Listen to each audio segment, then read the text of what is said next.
This is Kirsten from JK Fiber Arts. It's finally gonna happen. I'm finally gonna do this sock tutorial.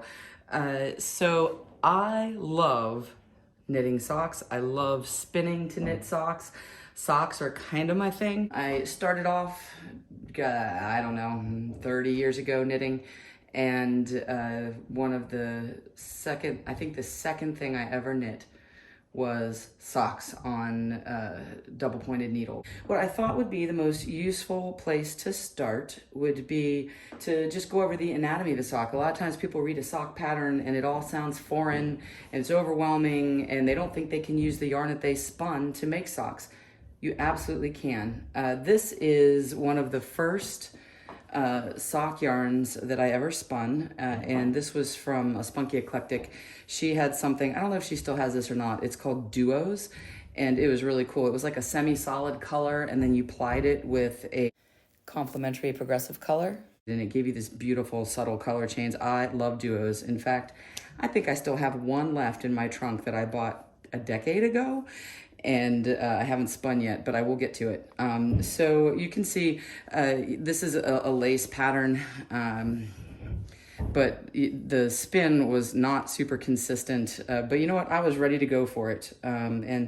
This was also a 2-ply yarn. So what I have learned over the years is that I prefer a 3-ply fingering weight to light sport weight spin, and that gives you a nice round yarn that typically is going to wear well. Also, I will spin the sock yarn from top, typically not from any of my art bats or woolen prep fibers, because I want the fibers to be aligned because they'll wear a little better. You'll have to excuse any pounding you hear in the background. We're finally getting our bathroom remodeled after 8 months of planning. So that's exciting, but loud and dusty. We have here, this was the very first pair I think that I ever did. And again, this was one of those duos from Spunky Eclectic, which I absolutely adored. And this is a little cable pattern here. I'm gonna start with just, let me find a more basic pair of, oh, here, these are awesome. This is one of my favorite socks. And so this is the basic sock pattern. There's just a couple little pearls thrown in here to give it some texture, but basically this is just a very straightforward sock. What you're gonna see in a pattern and what everything refers to is this is the ribbing. This is called the leg right here. So it's from here until you get to here.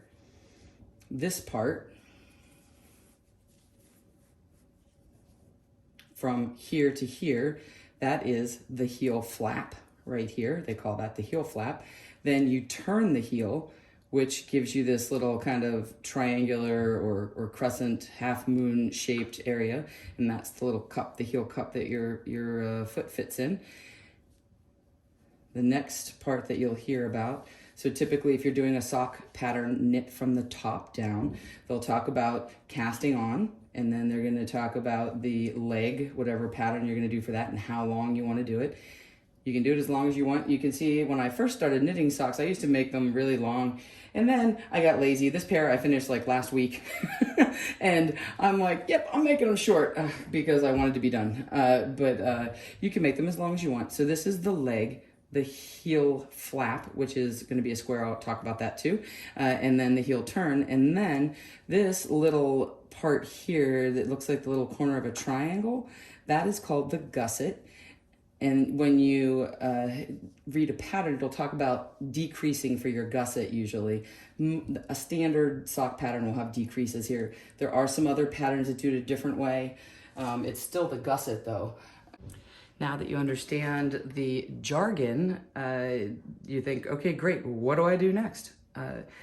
The most important thing is to determine the thickness of your yarn you're gonna use to knit socks.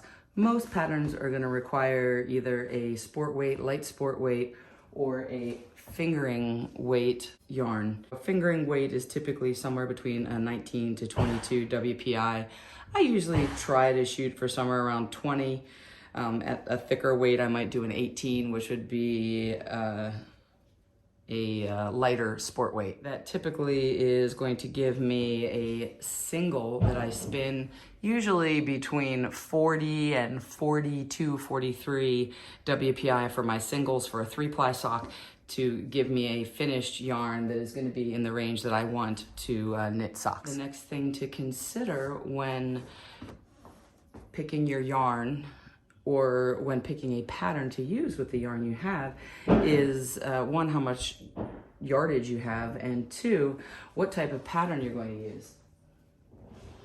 Ribbing is going to give you a much stretchier yarn, or a much stretchier product. So you can see here is this, this was ribbed the whole way down and has some lace, and this has a lot of stretch to it. It stretches, it fits really well, as opposed to this one, which has a slip stitch pattern. The slip stitch has way less stretch to it. If I put my hand in here, it really does not stretch as well as the ribbing, which will give you a lot more stretch. That's why this one looks so skinny and this one looks so fat. So those are all things to consider when you're trying to decide how many stitches to cast on. Cables also is something that can change the amount of stitches that you want to use to cast on for a project. Cables they add a little stretch, but typically not a ton.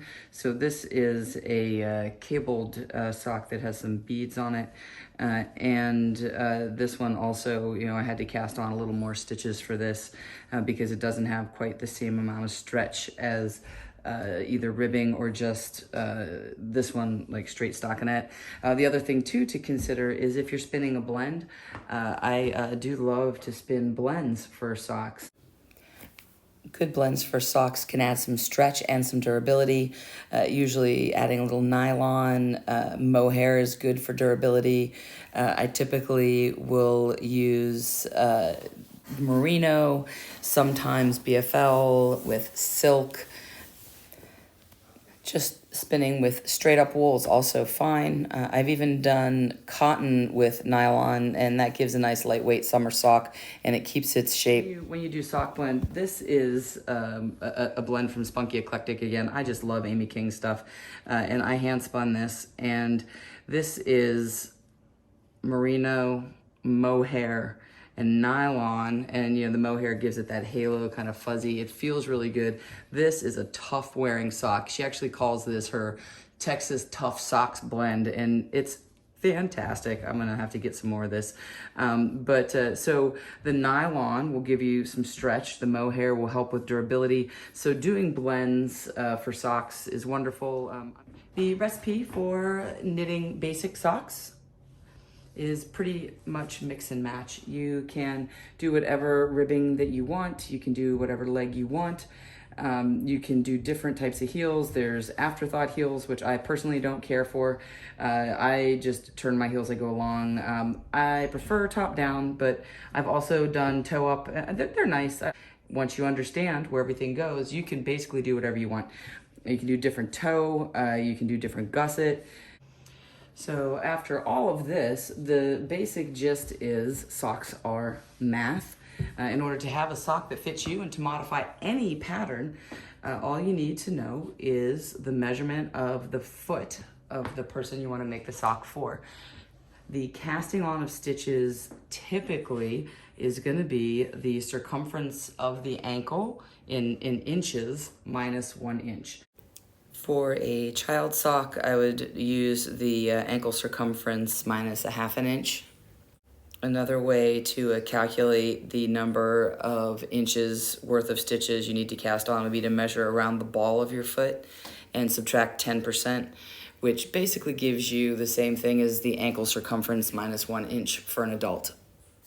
Regardless of what method you choose to calculate the number of stitches to cast on, you have to keep in mind the type of yarn you're using, how much stretch it has, how thick the yarn is. If you have a really thick yarn, you may want to cast on closer to the actual circumference of the ankle instead of circumference minus 1. Same thing goes for color stranded work or slip stitch patterns, where I would recommend that you cast on the circumference of the ankle as it is, and possibly even add a few stitches. Gauge is critical when knitting socks. Do your test swatch. Typically, the patterns are going to say X number of stitches over 4 inches, and then you'll just divide that to the number of stitches per inch in order to get the gauge. I typically use US size 1 needles, and that is usually where I'll start to determine my gauge and then adjust up or down from there. Let's do a quick example. My gauge swatch came out to be, so my gauge was 28 stitches over 4 inches. So I had 28 stitches per 4 inches. And that was my gauge. Now, that usually they'll do a 4x4. I am a little bit lazy with that. I don't think the length matters as much as the width, because I can just look at it and see how long I want it to be, or I can measure it with a ruler. So if my length isn't the same, it's not a deal breaker for me. So my gauge is 28 stitches per 4 inches. If my foot, circumference of my ankle, I know my circumference. So if I'm making a sock for myself, my ankle circumference is 10 inches. So I would do 10 inches minus 1 inch is going to equal 9 inches. So I need to cast on for 9 inches.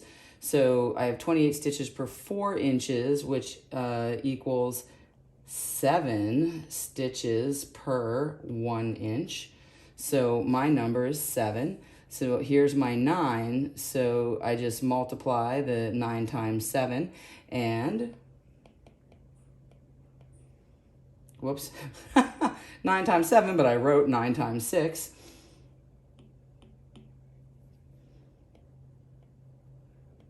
And that would equal 63 stitches to cast on. I will see you back in just a minute with the yarn that we spun in the previous tutorials, and we will get this sock going. Don't forget to like and subscribe, and I will see you real soon.